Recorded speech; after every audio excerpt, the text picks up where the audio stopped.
So guys, may napanood ako nakakatawa. Huwag kayong tatawa guys ha.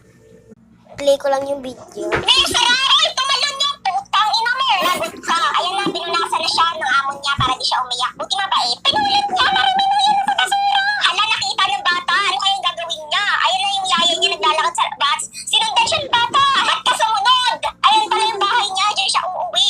Anak niya pala yan. Ang cute naman. Ganyan ang tunay na nagmamahalan na mag-ina. Hoy, yung bata, sunod na sunod.